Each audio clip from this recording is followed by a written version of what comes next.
Okay, hi guys. I'm going to teach you how to do a selective black and white edit. So we're going to take an image like this and we're going to make it look like that.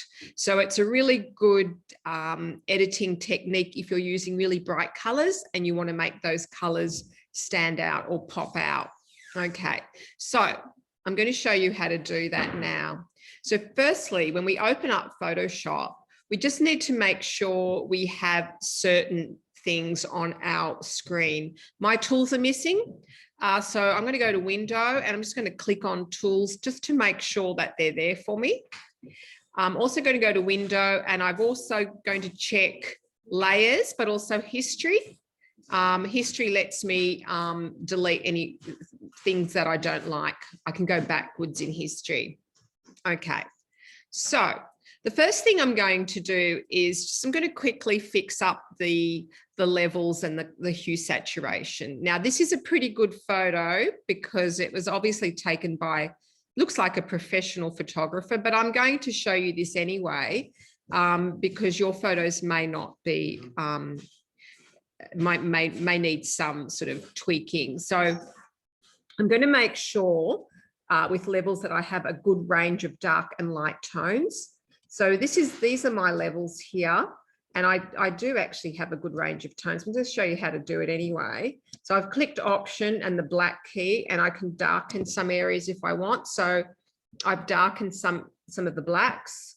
Over here are the whites. I'm going to click Option and I'm just going to brighten it up a bit. And then these are my middle tones. So I can just go back and forth with that. I actually might just put it over here. Okay, so they're my levels, and I'm going to do one more adjustment layer before I turn it into a black and white image. Okay, so layer, new adjustment layer, hue saturation, and I click OK. And I'm only going to click this button here. It's a saturation button. I'm just going to pump up that red a little bit because I want it to be really bright. Okay, and that's it for the color and the tone. Now what I'm going to do is I'm going to turn this into a black and white image. So the whole thing's going to be black and white. So again, it's pretty simple. We've done this before. We just go Layer, New Adjustment Layer, and we go to black and white. Okay. And we click OK. So now the whole thing's black and white.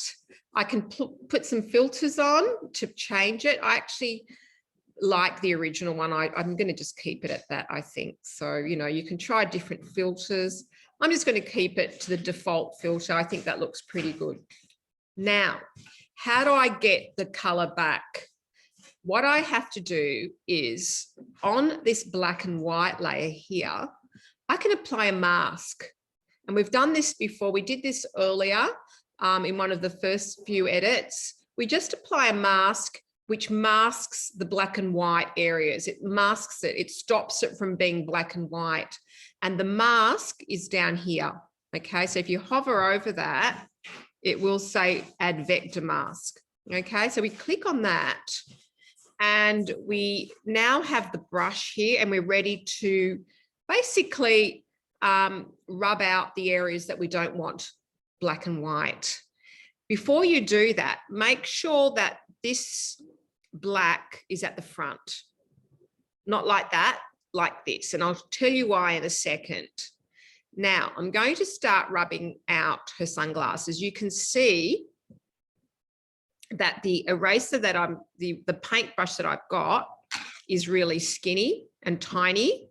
We're going to change that size with this particular shortcut.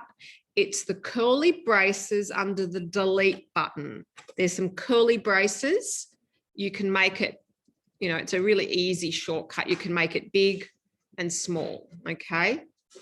And you can also change the type of brush that you've got. At the moment, I've got a nice, soft, fuzzy brush. I can make it firm and hard, but I think I'm going to just make it just a little bit hard. Just so I'll put it at that. You can change that according to your needs. And so what I'm doing now is I'm rubbing out the black and white area of that layer. So now she's basically got red. She's got her red sunglasses back. I'm not painting it red. I'm simply rubbing out the layer, the black layer adjustment. Now, at some point you might make a mistake like I've just done. You can click over here and reverse it and rub, and that just, returns it back to its original state. And a shortcut for that is X. X on your keyboard is another shortcut. It's much quicker. So I'm just going to basically rub out her sunglasses, and I'm also going to rub out the top. So I've got her polka dot top back. So that's pretty much all you have to do to get back the areas that you want color. So you're going to have to think about, well, what do I want? So I'm being a bit messy now because I'm rushing, but I just click X and I can tidy that up. And I can also change the brush as well if I want. Okay, so I'm also going to do her top.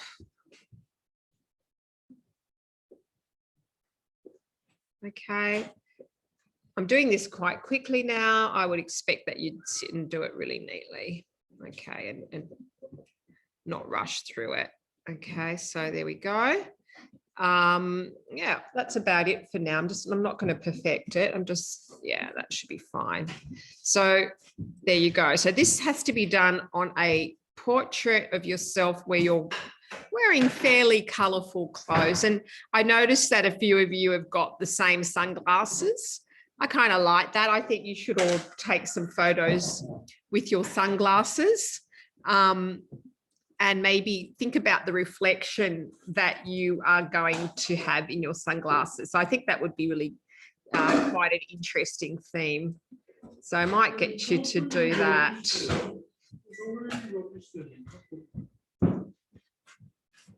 Okay.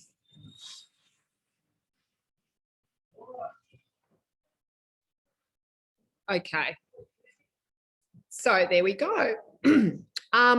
There's one more thing that you can do to this, and you don't have to do it, but you can add some film grain to it.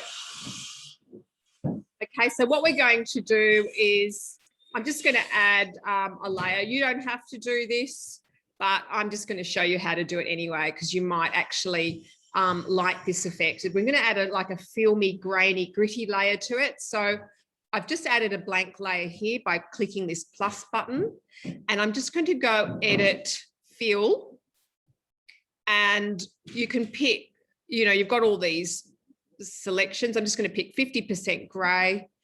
There's a gray layer on that. On that gray layer, I'm going to add some film grain. So I go to filter gallery, and it's already done it for me. So filter gallery, just to show you, you've got all these different effects. I'm going to pick film grain. I've already done it. Okay. And then I'm just going to just blend mode it. That kind of looks really graphic. I don't mind the color burn, but I think you probably would want something more realistic, like a soft light. So there you go. And if you still think that's a bit too gritty and grainy, you can just go up here and change the opacity or the transparency of that, so it's not so obvious. Okay, so that's it. That is how you do a select black and white photograph. I would like you to select a photo of yourself wearing something quite colorful, and maybe put your sunglasses on for this one as well. I think that would be quite lighthearted and funny. Okay, so finally, we're going to save it. So file, save as, save on your computer. I'm going to call it red edit, and I'm going to save it in my 14 days of me folder. Save. Okay. I've just saved that as a Photoshop file because in case I want to go back and open it and re-edit it, I can go back here and I can, I can play with these. I can open that up, for instance, and I can just change the saturation of those glasses or make them more. Okay.